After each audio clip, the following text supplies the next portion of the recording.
Assalomu alaykum. Bugungi podkastimizda ko'rishib turganimizda xursandmiz. Albatta. Bu yerda hozir boshlovchi men ham emas, siz ham emassiz. Ikkalamizda fikrlaydigan odamlarmiz hozir. Bu yerda boshlovchi yo'q, bu intervyu emas. Inshaalloh shu podkastlardan keyin o'zi ma'lum bo'ladi kimda boshlovchilikka qobiliyat, kim mentor bo'lishi shu haqida. Yaxshi. Xulosalar chiqarishimiz mumkin. O'zi bu qarorga kelishimizga ham oson bo'lmadi. Mana shu nuqtaga kelishimizgacha oson bo'lmadi. Qarorga kelish oson, amalga oshirish qiyin bo'ldi, to'g'ri. Planimiz zo'r bo'ldi har doimgidek. Nuqtaga kelganimizcha Xudoga shukr, mana keldik. Alhamdulillah, keldik. Bugun nima haqida gaplashamiz? Men ko'p o'yladim, mavzular ko'pda. Endi gaplashaman desangiz, lekin yaqinda bir kitobni varaqlashni boshladim, o'qishni boshladim. Уже bir 10 yo 20 betdan keyin zo'r fikrlar kelishni boshladida, u yerda yozilgan fikrlarni hayotda kuzatdim-da. Qarasam, haqiqatda juda dolzarb. U yerda shunchaki yozilmagan, kuzatuvlar asosida yozilgan va bizning jamiyatimizda ham, boshqa jamiyatdagi kuzatuv asosida yozilgan, bizning jamiyatimizga ham mos kelar ekan. Bu diqqat muammosi. Ustoz bo'lganimiz uchun o'quvchilarimizni holatidan kelib chiqib bir ikkita fikr bildira olamiz, menimcha. Xohlasa. Diqqat masalasi nega hozir dolzarb? Nima deb o'ylaysiz? Mana masalan, oddiyroq qilib aytsak, bir ishni qilishga uzoq vaqt diqqatimizni sarflay olmaymiz. Nimagadir boshqa narsaga chalg'ishga majbur bo'lamiz. Yo smartfonimizga asosan, yo televizorga yoki boshqa inson bilan suhbatlashishga, nimadir gapirishga. Xullas, bitta o'tirib 2-3 soat o'shani ustida boshqa narsaga chalg'imasdan ish qilish qiyin bo'lib qoldi. Nima deb o'ylaysiz? Shuni sabab nima? O'sha birinchi masala sababdan ham ko'ra o'zi aslida diqqat bizga kerakmi degan masala. Shu mavzu tushuntirishda ham boshqada ham o'zi aslida kerakmi shu narsa? Nima ehtiyojimiz bormi? Diqqatsiz ham insonlar mana diqqatsiz bo'lib qolgan bo'lsa ham hayot kechyapti-ku, umr kechiryapti-ku masala. Diqqat bizda biron bir narsa haqida kerakli bilim, tajriba to'plagani kerak yani. Nimadir o'rganmoqchimizmi? Agar nimadir haqida to'liq ma'lumot olmoqchi bo'lsak, u narsaga diqqat qaratishimiz kerak. Misol uchun biz televizor ko'ramiz, YouTube podkast ko'ramiz, musiqa eshitamiz. Agar unga nisbatan diqqatimiz to'liq qaratilmasa, u haqida hech qanday ma'lumotga ega bo'lmaymiz. To'g'ri, ongi ostida qandaydir qismlar saqlanib qolishi mumkin, lekin nima bo'lgani, voqea nima haqida ketgani, hattoki eshitayotgan musiqangiz nima haqida ekanligi haqida sizda hech qanday tasavvur hosil bo'lmaydi va so'ralganda ham siz javob bera olmaysiz. Holbuki yo'l-yo'lakay biz birga suhbatlashib kelsak, yo bo'lmasa o'rtog'ingiz qandaydir sizga voqea haqida gapirib berdi, lekin unga nisbatan diqqat qilmagan bo'lsak, shunchaki orqa fonda hech kimga keraksiz bir narsa sifatida qolib ketadi. Iz qolmaydi. Ya'ni biz ta'lim jarayonidagi maqsad nimanidir o'zlashtirish, nimagadir ega bo'lish. Ya'ni ustoz mavzu tushuntiryapti yo bo'lmasa o'zimiz kimdandir mavzu, qandaydir ma'lumot olyapmizmi, bor diqqat e'tiborimizni o'sha narsaga qaratmasak, xuddi shu aytilgan muammo foydasiz. Endi diqqatni qisqarishi bitta ma'lumotni qabul qilib olish uchun uni qismlarga bo'lishga sabab bo'ladi. Deylik, qisqa mavzu, chet tili bo'lsin, grammatik qiyinroq bir terminni tushuntiryapti ustoz. Uni agar siz diqqat qilib tursangiz, 10 daqiqada bemalol barcha tafsilotlari, ta'riflari bilan tushuntirib berish mumkin. Lekin u diqqat 1 minut yoki 30 sekundni tashkil qilsa, majbur tushunayotgan odam ham, tushuntirayotgan odam ham orada diqqatni yana mavzuga qaytarishga harakatlar qilish yo bo'lmasa qismlarga bo'lish. Bu esa oradagi tanaffusning hisobiga o'sha 10 daqiqani bo'lib tashlash hisobiga yarim soat yoki 1 soatga olib kelishi mumkin bu narsa. Ya'ni diqqatsizlik bizda biron narsani o'rganishimizga bo'lgan jarayonni shunchaki uzaytiradi. Ko'proq vaqt talab qiladi. Ko'proq energiya sarflaymiz. Holbuki biz intensiv ta'lim, tezroq biron narsani qo'lga kiritish, erishish, ya'ni fenomenlar bor-ku, biz sizga 3 oyda falon darajaga olib chiqamiz, ya'ni IELTS egasi bo'lasiz. Yashang, gap bo'lish mumkin emas, lekin u kimlar uchun o'sha diqqatini juda kuchli ushlaydiganlar, self study deymiz, o'zi o'tirib 4 soat, 5 soat, ya'ni uzluksiz dars qila olish imkoniyatiga ega bo'lganlar juda kuchli diqqat egalari uchun ular eksperiment, ya'ni tajribalar ishlash mumkin. Lekin ayni vaqtdagi real jarayonda bu muammolar bilan bu shunchaki imkonsiz. Hozir lekin o'shanday diqqatga ega bo'lgan odamni topishni o'zi sal bir muammoli vaziyat. Ya'ni ayniqsa mana ijtimoiy tarmoqlarning evaziga bu siyqasi chiqib ketgan mavzu aslida. Hammamiz diqqatimiz juda ham xarob ahvolga kelib qoldi o'zi. Bitta fakt eslab qoldim. Biz ijtimoiy tarmoqdagi videolarni qisqaligi deb o'ylardim masalan shaxsan, diqqatni yomonlashishiga sabab. Lekin o'sha kitobda bir fikr o'qib qoldim. Qarang, 1986-80-yillarda, endi taxminiy aytaman u yillarni, aniq emas. O'sha yillarda agar bir insonni oladigan ma'lumotini, masalan, televizor ko'rganda, radio eshitganda, insonlar bilan gaplashganda, o'qiganda, matn o'qiganda oladigan ma'lumotini masalan bir haftaga 34 ta gazetanimi o'qishga teng bo'lar ekan. Gazeta bilan o'lchab ko'rishsa. Endi mana shu ko'rsatkich 2007-yilga kelib bir odamning atrofdan oladigan ma'lumoti 174 ta gazetaga teng bo'libdi. Qarang qancha o'sib ketgan. 1980-yillarda odam miyasi o'rtacha shu 34 ta gazetada yozilgan narsani, 80-90 betlik narsani qabul qilgan bo'lsa, 34 ta gazetadagini 2007-yilga kelib shuncha ma'lumot shunaqa ko'payib ketganki, bir odam o'rtacha 174 ta gazetadagi ma'lumotni olgandek bo'lyapti. 2007-yil bu statistika. Endi 2007da hali internet, ijtimoiy tarmoqlar yo'q edi. Endi hozirni tasavvur qilib ko'ring, qancha katta massani olyapmiz va bu tajriba nimani beribdiki, natijada bizni diqqatimizni qiynalayotgani ma'lumotning soni ko'pligida, hajmi ko'pligida. Yani tabiiy ravishda insonni miyasi hazm qiladigan ma'lumotdan biz juda ko'plab marotaba ko'p ma'lumotni olayotgan ekanmiz. Nimaga o'xshatilgan bilasizmi? O't o'chiruvchilarni shlangi bor-ku, o'sha shlangdan nafor bilan chiqayotgan, bosim bilan chiqayotgan suvdan ichishga o'xshatilyapti. Og'zingiz bilan o'sha tasavvur qiling, o't o'chiruvchining shlangida suv ichmoqchi bo'lyapsiz. U tabiiyki zo'riqtiradi, to'g'rimi? U yerda asosiy narsa nima deyilgan? Biz tabiiy o'zimiz tezligi bo'ladi, insonning biologik tezligidan ortiq bo'lgan yuklamani beryapmiz miyamizga. Bu xuddi hali tosh ko'tarishni boshlamagan, endi sport zalga kirib kelgan, atlet bo'lmoqchi bo'lgan bir yosh navqironga birdaniga og'ir yukni qo'yishday gap. Bu o'xshatish ham unchalik mos kelmaydi. Nimaga? Uni tobora yukni qo'yib borganingiz bilan ham uncha tezlikka yetib bora olmas ekanda odam miyasi, xullas. Cheklangan chegaralarimiz bor-ku, o'sha chegaralarni buzishga harakat qilgan joyimizda biz muammoga duch kelayotgan ekanmiz. Yangiliklarni demak keragidan ortiq. Mana bugun bo'lgan voqea, mana o'zim o'sha kitobni o'qib o'tiribman. Tasavvur qiling, diqqat haqidagi kitobni o'qib o'tirib, smartfonimga shuni kitobni yopib qo'ydimda, beixtiyor smartfonimga qarab, kirib ijtimoiy tarmoq Instagram kirib, ikkita reels ko'rdim. Vaholanki ikkita reels, ikkita mavzu haqida edi. Endi men yana kitobga qaytib kelyapman-da, o'zimning ustimdan kulyapman. O'zim shu haqida o'qib o'tirdim hozir. Shu narsani qilmaslik haqida o'qib o'tirdim, lekin beixtiyor shu ishni qilib qo'ydim. O'sha zo'r joyga keldi. Aytganingizdek, masala bilmaslikda bo'lmayapti.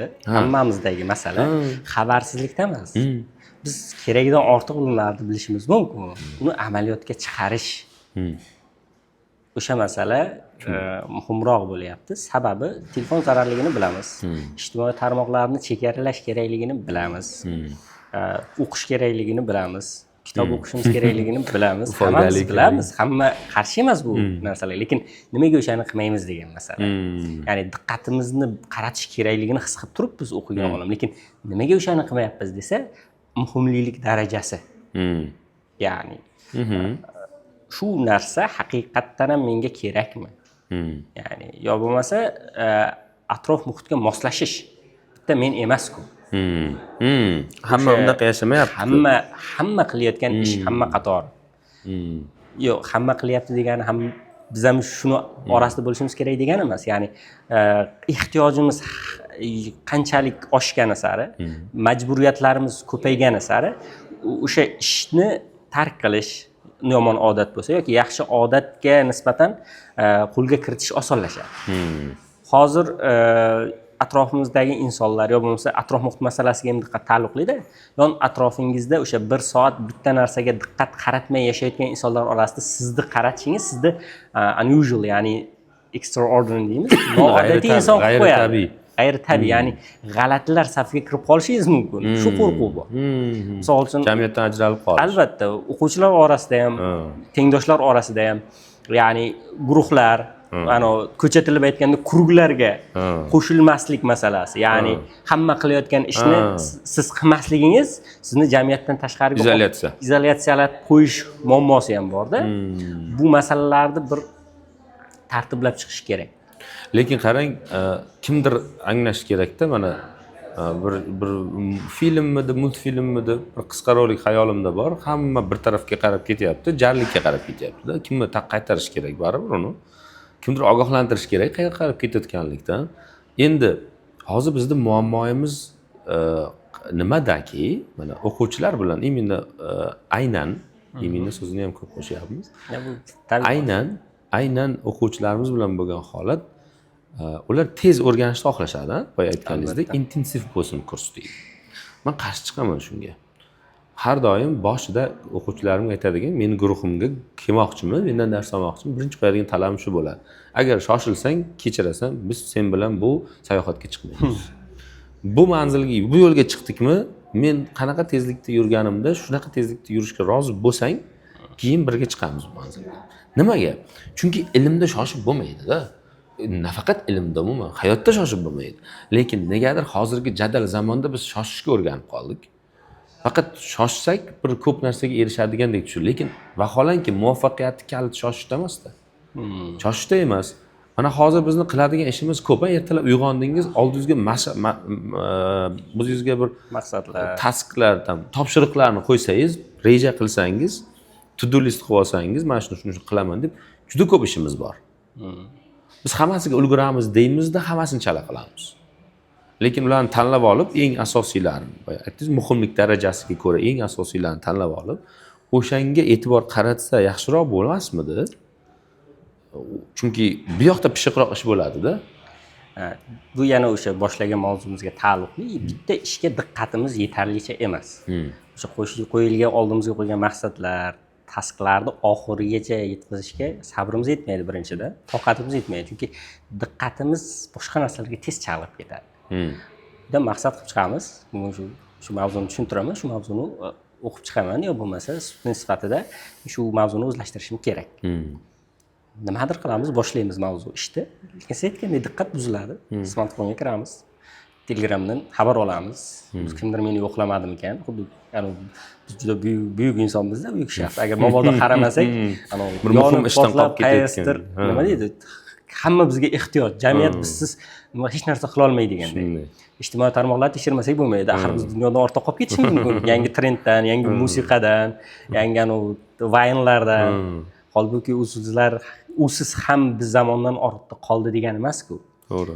Ya'ni diqqatimizda bo'luvchi narsalardan yagona yechim sifatida hozir o'sha butkul voz kechib turish qanchadir muddatga deb o'ylayman. Parhez masalasi bor, social detox qilsangiz bo'ladi. Sinab ko'rganman bir necha marta, juda oson qilish, lekin davom ettirish qiyin. Davomiylik masalan. Davom ettirish qiyin. Nega? Boshida siz o'zingizni qiynaysiz. Bu xuddi anaviga o'xshaydi. Xumor tutadi. Haqiqatda xumor tutadi va bu isbotlangan ilmiy jihatdan. Chunki bu dopamin bilan bog'liq masala. Biz nimaga kiramiz shu ijtimoiy tarmoqqa? Nimaga scroll qilamiz qisqa videoni? Tezroq katta dozada dopamin olish uchun. Natijada atrofdagi hamma narsa zerikarli tuyulishni boshlaydi. Nimaga? Chunki atrofdagi tabiiy jarayon, tabiiy hayot bizga u dopaminni bera olmaydi. Biz keyin bu yoqda bitta mavzuni ko'rdik, 30 sekund, ikkinchi mavzuga o'tdik, uchinchi mavzuga o'tdik. Natijada har mavzu almashganda biz dopaminni katta dozada qabul qilaveramiz. Diqqatni o'sha tarqoqligi va biz diqqatimiz qaratilish sonini o'sha muddatlarni qisqarishi ham siz aytdingiz, o'sha dopaminga bog'liq. Xohlaysizmi yo'qmi, kuchlirog'ini qabul qilaveradi. Katta doza zavq olish uchun. Bir soat reels ko'rgan inson bir soat o'tirib kitob o'qishi bu juda mushkul narsa. Kitob o'qishni qo'ying. Kitob endi hozir bu shunaqa bir mushkul bo'lib qolgan, ayniqsa mana Z avlod uchun. oddiy video ko'rsin, lekin 1 soatlik masalan YouTube'dagi podkastni ham qo'ying, mayli u yerda og'ir masalalar gaplashilsa. Oddiy film tomosha qilsin. Filmni 1 soat o'tirib tomosha qila olmaydi hozirgi. 2xda ko'rishadi yo boshidan oxiriga yoki o'tkazib ko'rishadi. Hammada shunaqa muammo bor. Nimaga o'sha 30 sekund, 1 daqiqalik dopaminga o'rganib qolgan. Miya qaytadan talab qilaveradi. Menga yangi mavzu bering. Bu mavzu zerikarli. Endi menga yangi mavzu ber deb talab qilaveradi. Ana shuni evaziga keyin u matn o'qishlar endi u juda murakkab ishga aylanib qoladi. Nima deyotgandik? Hozir bu mavzudan qochib ketib qoldim salgina. Buni davosi agar parhez qilsangiz, polni cheklasangiz, umumiy cheklasangiz, xumor tushishni boshlaydi. Inson zerikadi. O'zim tanimda his qilib ko'rgan narsam, zerikasiz, nimadir qilgingiz kelaveradi. Nima qilishingiz kerakligini o'zingiz bilmaysiz. Buni nimadan kelib chiqar ekan? O'sha dopamin tanqisligi bo'lyapti, miyada bo'sh joy bo'lyapti, uni to'ldirish kerak nima bilandir. Keyin amallab ijtimoiy tarmoq kirmasangiz, smartfoningizga teginmasangiz, ozroqdan keyin haqiqatda zerikasiz, hech narsa qilmasdan o'tirish kerak lekin. Haqiqatda zerik bo'lganingizdan keyin odatiy tabiiy ishlarni qilishni boshlaysiz. Ozgina masalan, deylik, kichkina matn o'qib ko'rasiz agar dars qilayotgan, til o'rganayotgan bo'lsangiz masalan. Yoki oddiy tashqariga chiqib osmonga tikilasiz.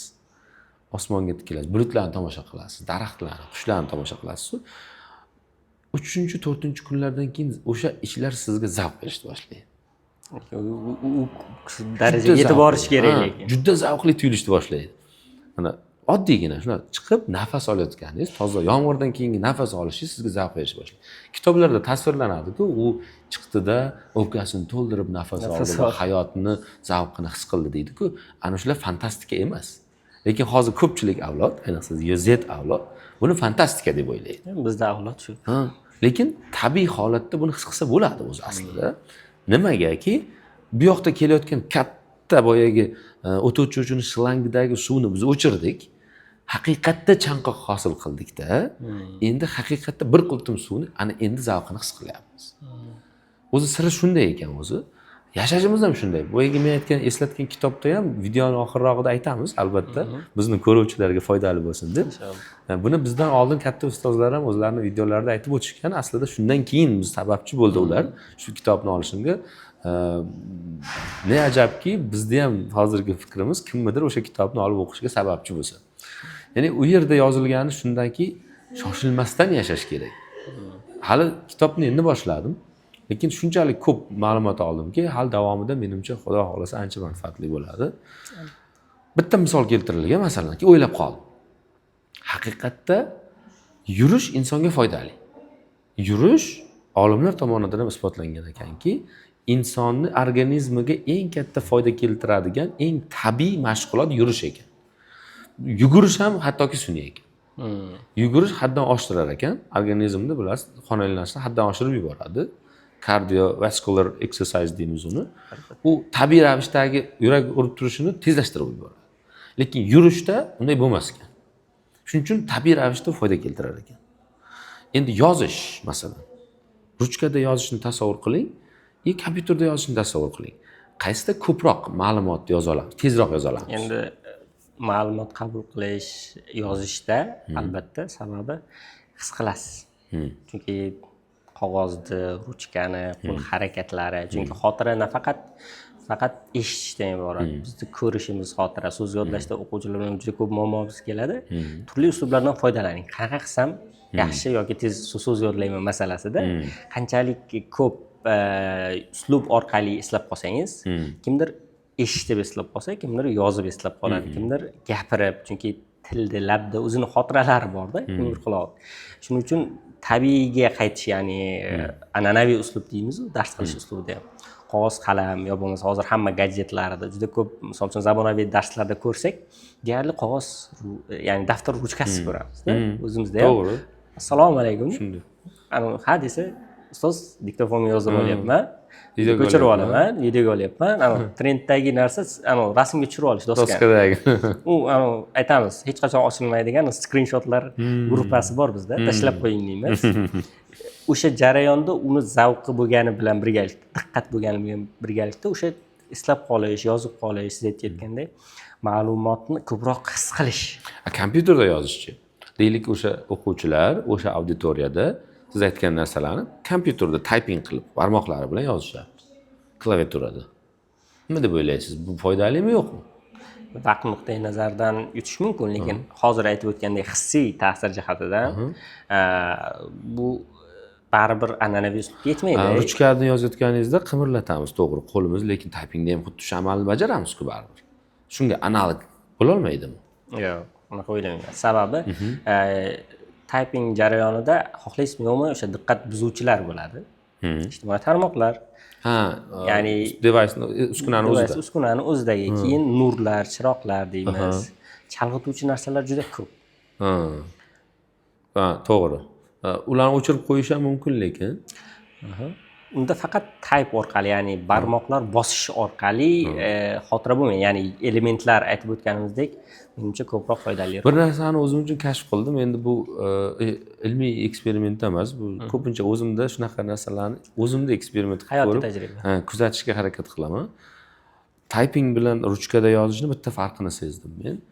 Men oxirgi paytlar ruchkada yozishni umuman yoqtirmay qolgan ekanman. Faqat typingni qilar ekanman. Sababi nima deb o'yladim? Sababini topdim keyin. Masalan, maylimi? Typing jarayonida o'chirish oson. Yana bir qo'shimcha sifatida, chunki xato yozganingizda o'chirish tugmasi doim bo'ladi. Siz o'ylashingiz kamayadi. Ya'ni qarorlarda mas'uliyat juda oddiyroq. Desa o'chirib qaytadan yozadi.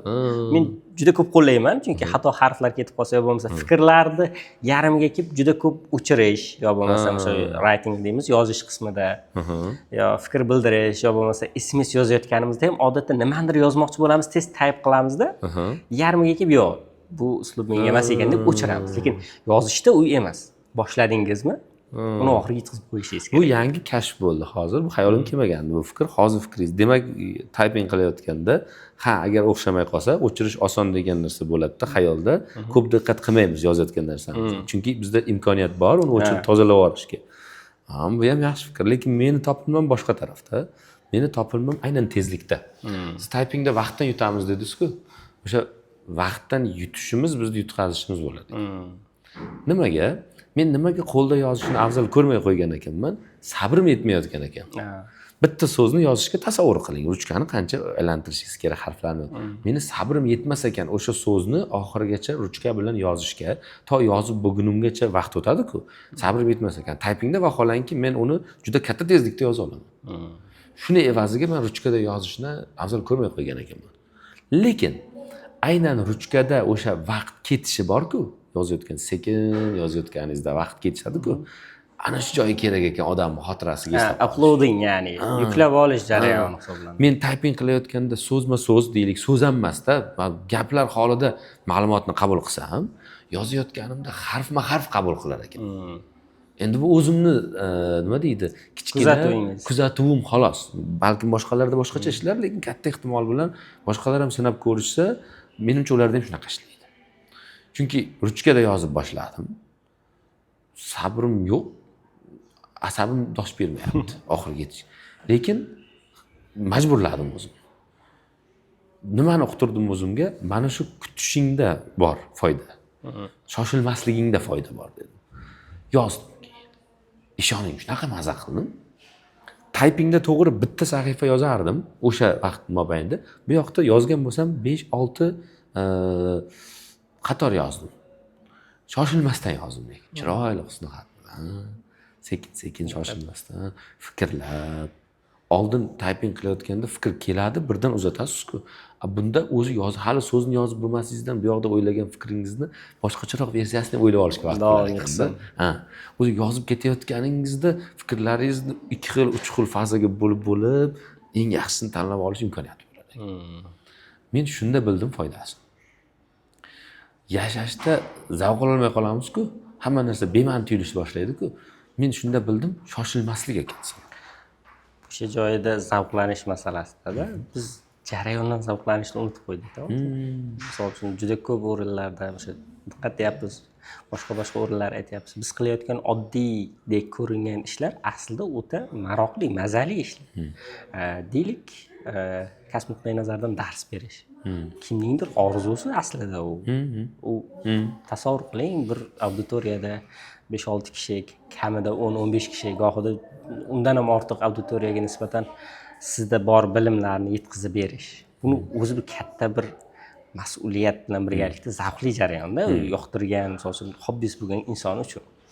Ya'ni uni stressli, xuddi majburiyat sifatida qilish bir tomonda, chunki yana o'sha diqqatsizlik masalasi yo bo'lmasa biz aytayotgan muammolardan kelib chiqqan holatda, munosabatni o'zgartirgan holatda ayni vaqtni o'zida, ayni jarayonni o'zida zavqlanishni boshlasak, ana biz aytib o'tgan muammolar yana kamayadi. Sababi ma'lumot qabul qilayotganda yo inson qandaydir psixologik jarayonda, yo juda jahli chiqqanda, yo juda xursand bo'lganda o'sha biz aytayotgan dopamin ajralishi o'zgaradi va ma'lumotni qabul qilish, eslab qolish xususiyati jadallashadi. Ekstremda demak. Ekstrem vaziyatlarda yo eng pastida. Yo juda qattiq xafa bo'lish kerak. Siz bitta ma'lumotni talabaga yaxshi yetkazmoqchi bo'lsangiz, yo uni qattiq urishingiz kerak, yo uni juda xursand qilishingiz kerak. Ya'ni kayfiyat juda yuqori darajada bo'lganda o'sha jarayonni soyasida siz aytayotgan gaplar esda qolib ketadi. Darsni yo juda qattiq qo'l bo'lib o'tish kerak, shu nuqtai nazardan, yo juda qiziqarli quvnoq bo'lib o'tish kerak. Endi me'yorni bilgan holatda albatta. Xuddi shu nuqtai nazardan talabalar bu o'qish jarayoni o'zi qiziqarli va eng maroqli jarayon. Siz tasavvur qiling, umuman noma'lum bir narsa haqida yangi ma'lumotga ega bo'lyapsiz. Dopaminni uyasi-yu aslida. To'g'ri. Maza qilish kerak-da, o'sha bilmagan. O'rganuvchilar manzilga shoshadi.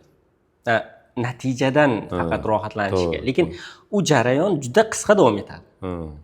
Kuni kecha, misol uchun o'sha natijalar kuni edi.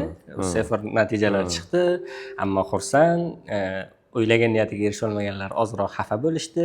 Har qanday holatda har narsada bir yaxshilik bor. U jarayon o'tib ketadi baribir. Xo'p, u jarayon juda uzoq davom etmaydi. Deylik, o'sha kun bir kun xursand bo'lib yuradi. Ertasi kun bo'ldi. U natijaga erishildi, sertifikat olishdi. O'sha xursandchilik qisqa muddat davom etadi-da. So what-ki. Bo'ldi, endi nima? Endi u hisni qayta his qilish uchun keyingi yana bitta bosqich, yana bir imtihonga tayyorgarlik kerak. Keyingi imtihon, keyingi daraja uchun ham xuddi shunaqa ketadi. Oxirida bir kunda natija chiqqandan keyin bir kunlik zavqlanish bo'ladi, dopamin ham. Lekin ungacha bo'lgan jarayondagi vaqtdagi qilingan ishlar, o'qilgan narsalar, olingan bilimlar, bu jarayonni ko'proq inson o'sha zavqlanishga harakat qilish kerak. Chunki qiziqarli qilish kerak. O'zi aslida qiziqarli. Shunchaki uni ahamiyatini payqash kerak-da. Sezish kerak. Yugurishni afzal ko'rgan odam atrofida yo'lda ketayotganda yo'ldagi belgilar, daraxtlar, tabiatga e'tibor qilmaydi-da. Manzilga qarayotgan odam faqat manzilga qarab yuguradi. Lekin to'g'ri fikr, o'quvchilarga singdirish kerakki, ular har kun darsga ertalab kelishganda, bugun men darajaga olish uchun o'qiyapman emas, aynan bugungi darsda avval bilmagan yangi narsani o'rganaman deb maqsad qo'yish. U endi qizil kitobga kiritdik ustoz. Bunaqa insonlar qizil kitobda bo'lmasa kerak. Lekin tushuntirsa bo'ladi. Ustoz buni anglatsa bo'ladi. Uncha avval o'zimiz anglab olishimiz kerak-da ustoz. To'g'ri. Gohida o'zimiz hayotdan juda siqilib qolamiz. Qandaydir muammolar, ba'zi hujjat ishlar deysiz. Turli xil qisqa muammolar yig'ilib bizga kattadek ko'rinadi aslida. O'tib ketadigan muammolar. U kayfiyat xohlaysizmi-yo'qmi? Kino bo'ladi. Oshpaz qanaqa kayfiyatda ovqatni tayyorlasa, uni yegan odamlar shunaqa kayfiyatga tushib qoladigan. Esingizda bo'lsa. O'qituvchi ham qanaqa kayfiyatda darsga kirib o'tsa, o'quvchilar ham shu kayfiyat bilan ketaveradi. Ikkinchi tomon, o'sha energiya ovchilari deyman. Energiya kirasiz. Vampirlar desak juda zo'r bo'ladi. Juda jo'shib kirasiz. Xursandsiz. Ertalab kech qolmasdan ishga keldingiz. Kayfiyati yaxshi. Bismillah deb darsni boshlaysiz. Ana keyin nima deydi? Kechasi uxlamagan, reels ko'rgan talabalar uxlab o'tiradi-yu, u sizni energiyangizni 10 minutda yig'ib oladi-da. Bu uchun talaba ham shunga munosabatda bo'lish kerak deb o'ylayman-da auditoriya. Endi iloji yo'q baribir to'liq nazoratga olib bo'lmaydi ularni hayot tarzini. Ular ham alohida shaxs, alohida oilaviy muhiti bor, hammasiniki har xil, xarakteri har xil. To'liq nazorat qilib bo'lmaydi, lekin o'ylaymanki, ularga shu shoshmaslikni o'rgatish kerak, eng asos fundamentida. Chunki nimaga? Men Hindistonga borganimda bitta narsaga juda zo'r taassurot qoldirgan menda. Hamma xotirjamda. Ularning ko'p narsasi yo'q. Agar bizga solishtirsak, biz ularni oldida oddiy, o'rtahol deb aytadigan oilamiz ham ularga agar taqqoslaydigan bo'lsak, bizda boy hisoblanadi. Moddiy narsa, unda o'zida bor moddiy narsalar, kerak bo'lsa ma'naviy narsalar. O'zida boy, bizda ancha ko'p demoqchiman. Ularda ko'p narsasi yo'q, lekin halovati bor. Bizda ko'p narsasi bor, lekin halovati yo'q. Bu nimadan? Ular shunaqa shoshmay yashayapti ular. Ular hech qayerga shoshayotgani yo'q. Ya'ni men ko'p aytaman, endi qaysidir joydadir o'qib qolgandirman. Fikrlar albatta boshqa fikrlarning asosi bo'ladi. Chaqiradi, zanjir. Shoshmanglar deyman, shoshmaslik kerak deyman. O'zimga ham eslatib turaman, chunki nimagadir yoddan chiqib ketadi-da shu. Shoshmaslik kerak bu hayotda, bir narsaga erishish uchun deyman. Nimaga? Qayerga shoshamiz? Qayerga boramiz? Shoshib qayerga boramiz? Baribir hammaning manzili bir. Faqat kimdir tezroq, kimdir kechroq boradi xolosda, manzil bir. Eng qizig'ini aytaymi? U manzilga o'zimiz bora olmaymiz baribir. Olib borib qo'yishadi bizni. Xuddi shunday. Demak, o'zimiz bora olmaydigan joyga nima qilamiz? Shoshibki. Bundan ko'ra hozirgi lahzani foydali sarflashga harakat qilish kerak va bir nuqtada, bir vaqtda, aynan o'rganishda, mana diqqat masalasi haqida gaplashayotgandik boya, hamma narsani bilishga harakat qilmaslik kerak.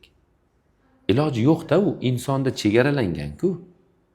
To'g'ri, bilganlar bilmaganlar bilan teng bo'lmaydi, lekin bilganlar qachon bilganlar holatiga keladi?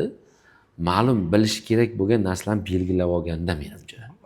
Bu narsa ma'lum silsila deymiz. O'sha silsila kerak bo'ladi, ya'ni tartib bilan o'rganiladi hamma narsani. O'zini mav'idi, o'zini manhaji, ya'ni yo'l uslublari bor-da. Bu narsa bir inson ham sportda, ham fanda, ham ilmda, ham matematika bilan, ham nima deydi, turli sohalarda zo'r bo'lishi imkonsiz narsa. Imkonsiz.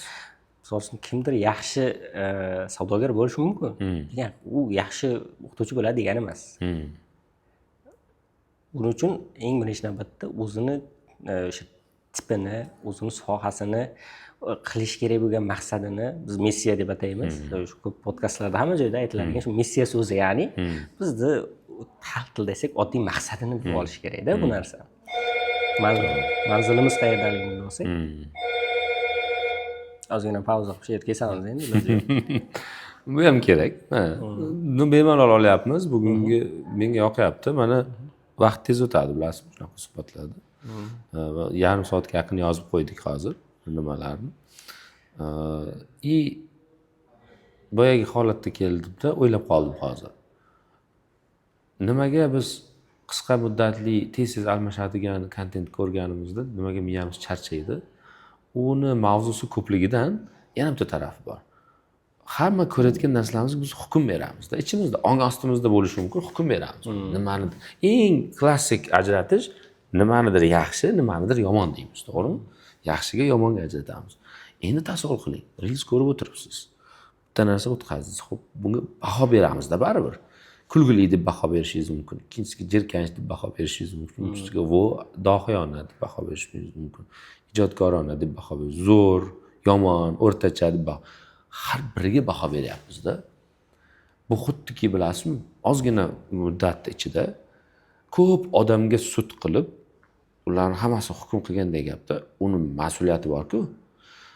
Miyamizga shu mas'uliyat yuklayapmiz. Ana o'xshatish qiladigan bo'lsak, shu jarayonga o'xshaydi bu. U miya ikki barobar ishlaydi-da. Biz ko'rayotgan, siz aytayotgan baholash jarayoni, shu uyqu jarayonidagi qayta ishlash jarayoni bor-da. Holbuki o'sha qayta ishlash jarayonida biz o'rgatgan mavzularda u miya ishlashi kerak-da. kam uxlayapmiz. U biz ko'rgan reelslarni u tahlil qilib qayta o'zlashtirsinmi yo biz o'rgangan qisqa muddatli mavzuni u vaqt qolmayapti-da u.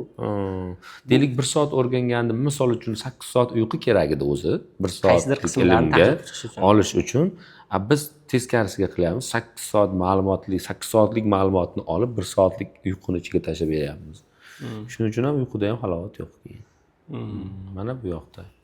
Endi yechim sifatida nima bersak bo'ladi ustoz? Yechim sifatida birinchi o'rinda parhezni afzal ko'raman men. Agar masalan ijtimoiy tarmoqda siz mahsulot yaratuvchisi bo'lmasangiz, iste'molchi bo'lsangiz yo'qda, faqat ko'rib o'tiradigan odam bo'lsangiz, bemalol o'ylamasdan uni o'chirish kerak. Hech bo'lmasa o'sha diqqatni jamlab ko'rib, uni ta'mini bilgungacha. Majburan qilish kerak birinchisida. Ikkinchisida siz diqqatingiz jamlangandan keyin hayotingiz go'zallashganini sezasiz-ku, o'sha o'quvchilar sezadi-ku, keyin uni ongli ravishda keyin biladi ta'mini. Xotirjamlikning ta'mini ongli ravishda bir tatib ko'rsa, keyingisida urinish osonroq bo'ladi, keyingi parhezga urinish. Birinchisida o'chirish kerak, mahsulot chiqarmayotgan bo'lsa. Masalan, kontent yaratmayapsiz, o'chirish kerak. Bunda o'ylab qarang, shusiz hech narsa o'zgarmaydi sizda. Qaytaga bo'sh vaqtingiz, energiyangiz ko'payadi. Va uni keyin bu yoqqa qarata olasiz, baxtliroq yashaysiz. Aslida shunaqa qilib ko'rish kerak, meni tavsiyam. Agar boshqalarga mesej beradigan odam bo'lsa, lekin ijtimoiy, bu sal og'irroq masala. O'zim uchun hali kashf qilishni qiynalyapman. Lekin bitta narsa o'qib qoldim. Bugun bir tajribani o'qib qoldim. Siz chiqarmoqchi bo'lgan kontentni hozir videoga olib qo'yishingiz mumkin-da, masalan. Videoga olib, deylik Instagramda video chiqarasiz, deylik reels chiqarasiz. Uni suratga olib qo'yasiz, montaj qilib tayyorlab qo'yaverasiz. Chiqarmaysiz. Bir kunni belgilaysiz haftasiga. Masalan, yakshanba kuni deylik. Yakshanba kuni o'zingizga mana senga bugun erkinlik deysiz. Chunki tabiiyki dam oladigan kun bo'ladi. Yakshanba kuni deylik bu yoqda 3 tami, 4 ta reels tayyorlab qo'yuvdingiz, montaj qilib tayyorlab qo'ygansiz. Yakshanba kuni shuni post qilib qo'yasiz. Qanday? Endi bir kunda chiqish mumkin emas-ku 4 ta narsa. Shuning uchun schedule qilsa bo'ladi, schedule, ya'ni vaqtini belgilab post qilish mumkin-ku. Keyingi haftani dushanba kuni mana bu chiqsin. Chorshanba kuni bunisi chiqsin deb yuklab tayyorlab qo'yasiz-da, keyin yana yakshanbaning oxirida o'chirasiz. Ijtimoiy tarmoqni o'chirib tashlaysiz ilovasini. Ilovasini o'chirib tashlaysiz, tabiiyki bir hafta davomida siz qo'ygan narsalar avtomatik o'zi belgilangan vaqtida tomoshabinlaringizga, auditoriyangizga chiqaveradi. Sizda bu vaqt lekin kirib tekshirib o'tirmaslik kerak. Nechta like bo'ldi va hokazo va bu masalada hali qiynalayotganlar juda kam bo'lsa kerak. Meniki ham hali hozir tug'ilgan fikr. Uni hali amalga oshirib, keyingi videolarda natijasini aytishim mumkin. Qanchalik o'xshadi, o'xshamasa. Shu narsa bo'yicha. Sizda nima fikrlar bor? Diqqat katta muammomiz, lekin diqqat qaratishda ham majburlab qanchadir 3-4 marta sinab ko'rish orqali 1 soat 2 soatga chiqarib olish mumkin. Lekin asl muammo intizom deb o'ylayman. Sababi bor o'zimizda bir oy kitob o'qimay bir kunda bitta kitob tugatib qo'yaman deyish masalasida diqqatini bir kunga amallab o'sha siz aytayotgandek xumori tushsa ham chekkaga qo'yib bitta dars qilib qo'yadi-da bir oyda. Shuni kuchi bilan bir oy maza qilib yuradiganlar, o'zidan faxrlanib yuradiganlar insonlar bo'ladi-da. Ba'zan o'zimiz ham shular toifasida bo'lib qolishimiz mumkin. Ya'ni falonchi kuni falonchi ishni qilib qo'ydim deymizda, bo'ldi, shu bilan xursand bo'lib yuraveramiz. U narsani davomli qilish yana ham yaxshiroq. Muntazam bo'lsin. Muntazamlik masalasi. Kamroq bo'lsin, muntazam bo'lsin. Hozir ayni vaqtda talabalar bilan birgalikda o'zimiz qilishimiz mumkin bo'lgan, o'zimiz talaba sifatida ba'zi o'rinlarda qilishimiz bo'lgan narsa intizomlilikdan oldin yana bitta narsani aytgan bo'lardim, muhit. O'sha chanqoqlilik, biz chanqoqlar orasida yashasak, yo bo'lmasa o'sha o'zimizga o'xshash fikrlaydiganlar. Endi ya'ni maqsadi yaqinroq. Ya'ni sizdek bir xil fikrlash degani xuddi sizdek kiyinib, sizdek yurib, sizdek o'qish emas. Masalan, maqsadi sizga yaqinroq va befarq emas. Shu muammolardan qiynalayotganlarni atrofida yig'ilsangiz, ya'ni o'sha insonlar bilan birga bo'lsangiz, yechim osonroq bo'ladi. Ya'ni siz bir yangilikni aytsangiz, yo bo'lmasa siz bir loyiha tashlasangiz, ortada taklif tashlasangiz, atrofingizdagilar sizni qo'llab-quvvatlashi kerak-da. Misol uchun o'rtoqlarimiz bilan birgalikda bugun men telefon ishlatmayapman desangiz, o'sha ustki kurugida kulguga qolish ehtimoli bor. Ya'ni sizga nisbatan mazah, tushunishmaydi. Yanami degan masala bu. Siz o'zi urinishga qiynalyapsiz, ular battar sizni pastga urishadi. Ezish, keyin u qo'llab-quvvatlash va misol uchun yosh bolaga shirinlikni ko'rsatib qo'yib, nima deydi, uni jahlini chiqarish, ataylab degan narsa bor buncha. Shunga o'xshash narsa. Ya'ni siz o'zi qaror tashlashingizda ikkilanib turibsiz biron narsani, voz kechishingizda telefoningizdan, yoningizda ataylab sizni jig'ingizga tegib telefon o'ynash, ya'ni mazahli gaplar, bu narsalar anti ta'sir. Ya'ni sizni uzoqlashmoqchi bo'lgan narsangiz sizni yoningizga olib qo'yaveradi. Yoningizdagilar, misol uchun, ikkita o'rtog'ingiz shu loyihaga sizga yonma-yon qo'shilsa, kimdir orqaga qaytmoqchi bo'lsa, "Yo'q, shoshma" deydi. Qolgan 2 kishi ushlab qoladi-da. Sizni ya'ni bu tarafga undaydi. Cho'kayotgan odamni uni yana suvga tashlaydigan emas. Unga yordam berib qutqaradigan odamlar kerak-da. Ya'ni guruhimizda yo bo'lmasa o'quvchilarimiz orasida o'sha yomon o'xshatish qilaman, chirigan kartoshka deyman. Shunaqa insonlar paydo bo'lib qolsa, men ko'proq tezroq harakat qilaman ular bilan xayrlashishga. Ya'ni atrof muhitda yaxshi dars qilayotgan, nisbatan harakati yaxshi insonlar yoniga bitta dars qilmaydigan, ya'ni bahonalar bilan o'zini oqlaydigan inson tushib qolsa, ya'ni qolganlarda tafakkur paydo bo'ladi. Ya'ni shu ish qilish orqali demak qutulib ketsa bo'ladi. Normal darsda bahonalar orqali, ya'ni dars qilmaslikni biz normal holat sifatida qabul qilmaymiz. Kimdir o'sha narsani qayta-qayta takrorlayversa, bu ya'ni yomon narsa tez tarqaladi degan narsa bor. O'sha chirigan kartoshka tabiiyki hammasini chiridi. Bir qop kartoshkani chiritib yuborish mumkin-da uni. To'g'ri. Xuddi shu masala. Ya'ni atrof muhitni imkon qadar yaxshilash kerak. Ya'ni oramizda o'sha yomon odati bor, yo bo'lmasa o'zimizdagi yomon odatlarni yo'qotishga harakat qilish jarayonida xuddi shunaqa insonlarning yonida bo'lish kerak. Yaxshi. O'ylaymizki, bugun fikrlaganlarimiz foydali bo'ladi kim uchundir. Albatta, birinchi navbatda o'zimiz harakat qilamiz bu narsalarga yana ham bir bor amal qilishga. Xohlasa, manfaatli bo'lsa. O'zi chindan ham har qanday nasihat birinchi o'zimizga bo'lishi kerak. Bir mashhur she'r eshitib qoldimki, nasihat ayladim, o'zimdan boshqa hamma tingladi degan. Albatta. Birinchi o'zimiz tinglamasak, boshqalarni tinglagani foydali, lekin albatta o'zimizga amalimizga gapirgan gapimiz mos bo'lsa yaxshi bo'ladi. Lekin o'z niyatimiz ham shu edi. Biz ancha o'ylab yurganimizda shu suhbatlarni faqat videoga olib, boshqalarga ham bir uzatib ko'rmoqchi edik. Bu bizga ozroq mas'uliyat beradi yana. Ya'ni bu gapni aytgan inson o'sha xatolarni qilmasligi kerak degan. Bu qaysidir ma'noda va'da. Bizni ko'rayotganlarga va'da. Challenge deydi. O'sha challenge-ga o'xshash narsa. Challenge. Xohlasa, o'sha balki xuddi shu muammolardan qiynalayotgan ba'zi insonlar uchun yoki o'zimiz bilgan yaqinlarimiz, shogirdlarimiz, talabalarimiz uchun, tomoshabinlar uchun shunaqa muammoli savollar bo'lsa, agar ichida javobini topsangiz, biz xursandmiz. Albatta. Biz ham bu sinovlarni, tajribalarni o'tkazib ko'rib, o'sha o'xshagan, o'xshamagan joylarni keyingi suhbatlarda aytishga yana xudo xolasa harakat qilamiz. Agar shu yergacha kelgan bo'lsangiz videoni, demak siz biz bilan hamfikrsiz va biz yo'lga chiqqan missiyada biz bilan bu sayohatda birga bo'lishni istaysiz. Sahifamizga obuna bo'lib qo'ying. O'sha qaysi sahifada ko'rayotgan bo'lsangiz shu videoni va ustoz aytganlaridek fikrlaringizni yozing, savollar, sizni qiynayotgan savollarni yozing, balkim keyingi suhbatlar o'sha mavzu haqida bo'lishi mumkin. Bir pichoqqa ilinarli ma'lumotlar topishga harakat qilamiz, bir yaxshi fikrlar berishga harakat qilamiz. Hozircha omon bo'ling, biz uchun sarflagan vaqtingizga rozi bo'ling. Sog' bo'ling.